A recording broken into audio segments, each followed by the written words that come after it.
Hello everyone, this is Empress Pamela. Welcome to this edition of Nuggets of Wisdom. Negative Self-Talk and How to Change It, a book by Shad Helmstetter. In this series, I'm reading each of the 9 chapters and sharing with you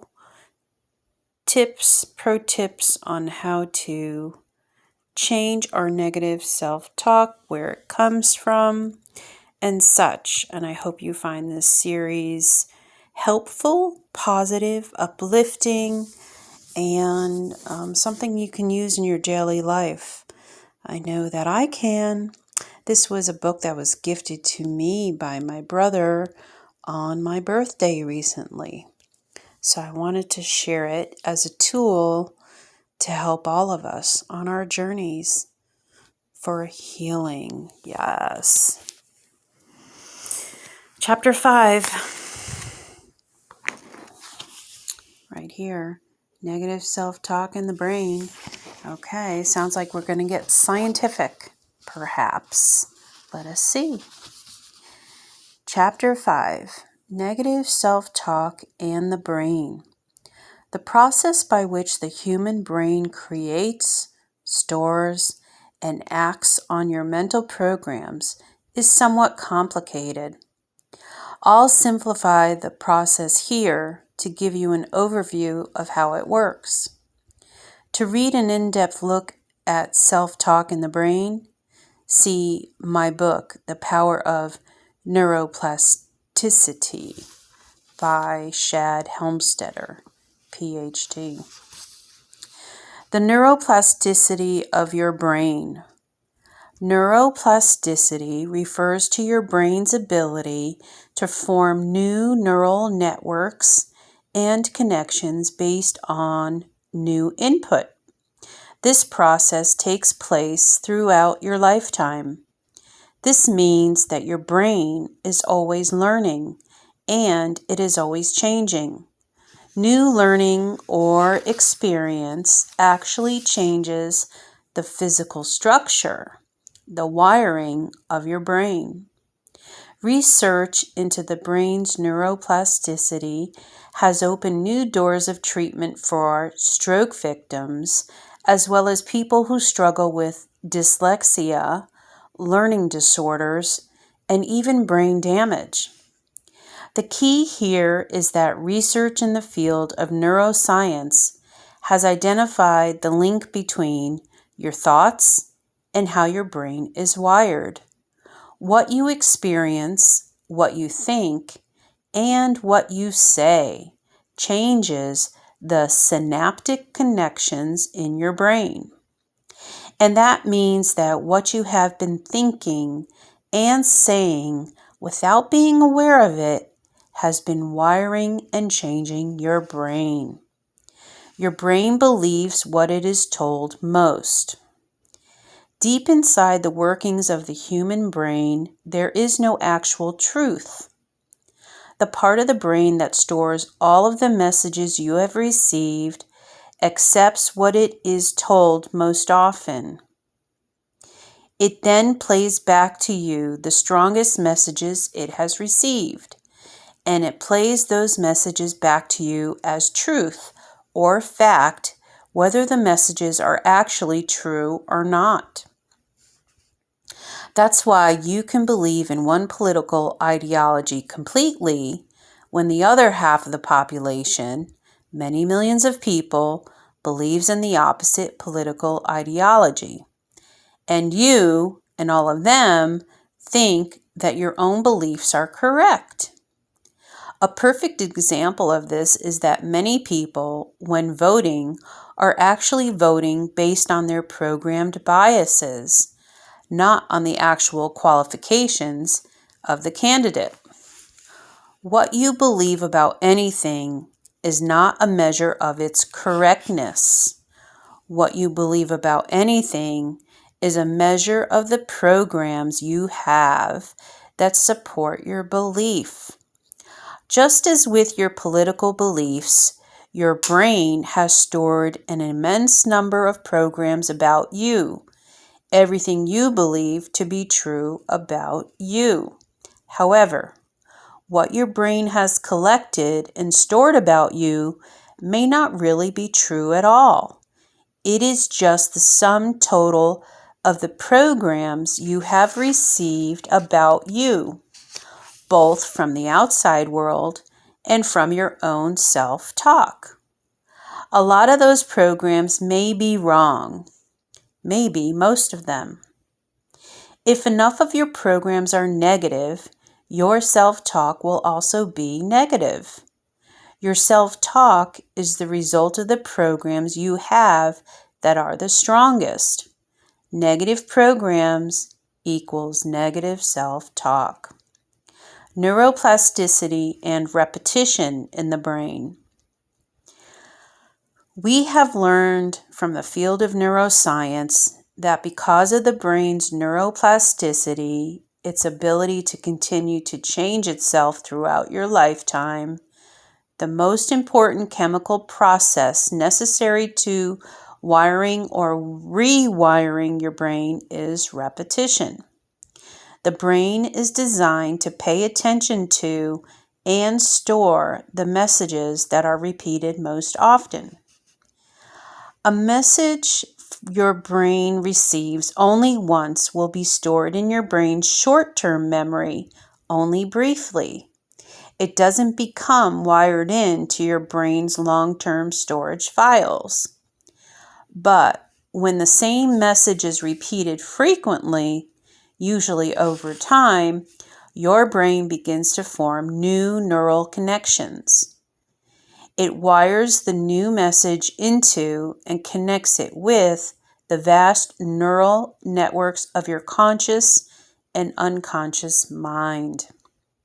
It is because the brain stores messages that are repeated that we end up believing what we believe about most everything, as we just saw in the example of why we believe in the politics we follow.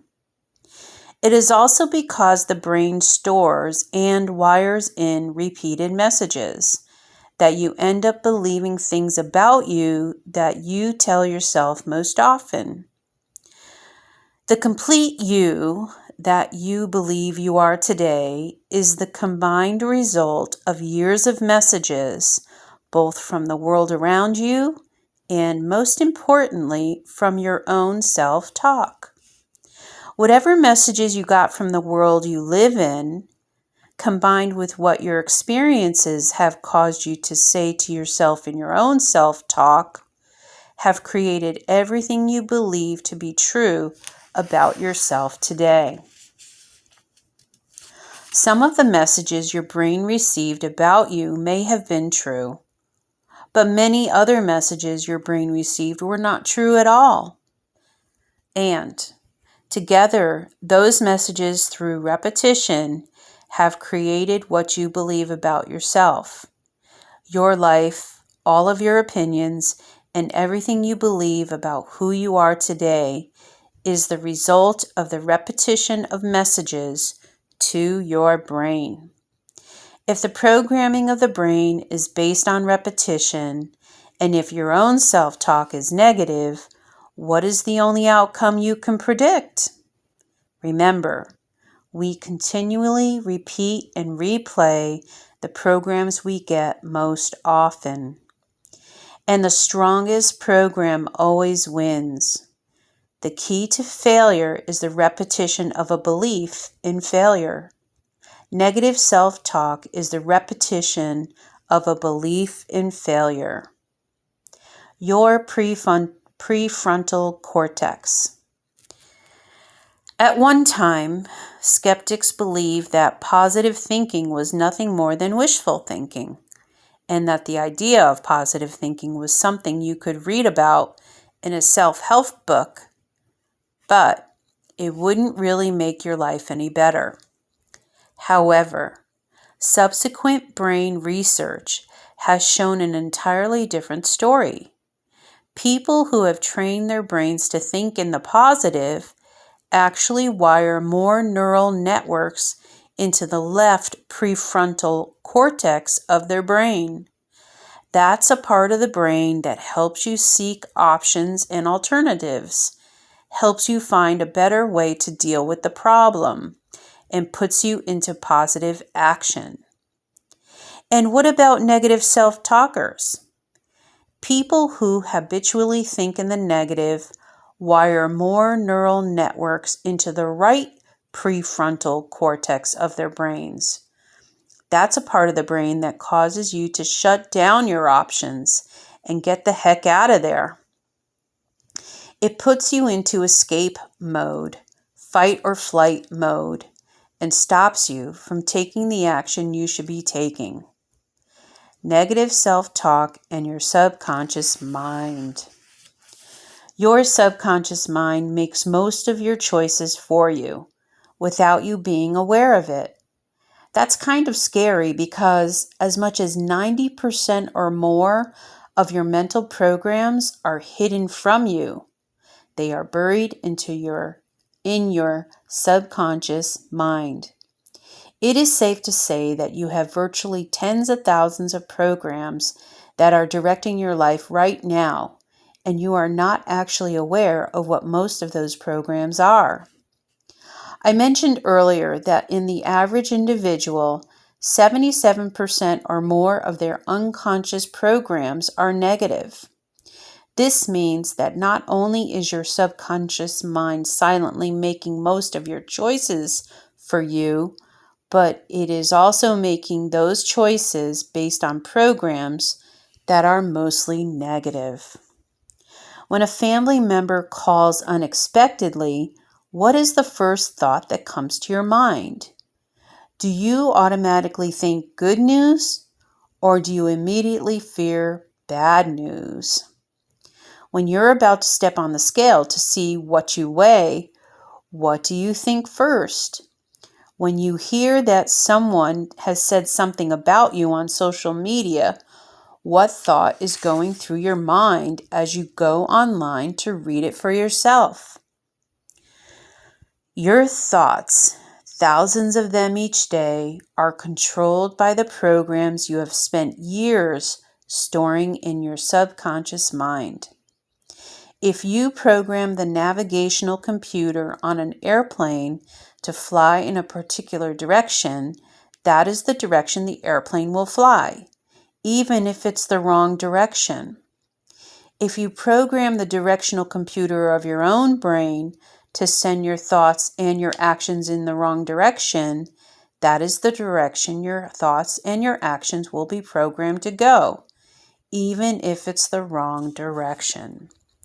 The obvious solution to this problem would be to get rid of the mental programs you have that are negative and to make sure you have enough positive programs stored in your subconscious mind to ensure that your attitudes and actions will be positive.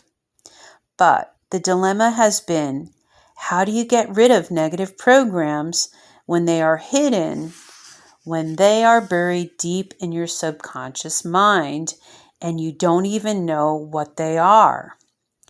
How do you fix the problem of negative self-talk and the negative programs it creates? That, my friends, concludes chapter 5. I'm so excited and curious to see the answers to those questions in the following chapters. See you in the next one.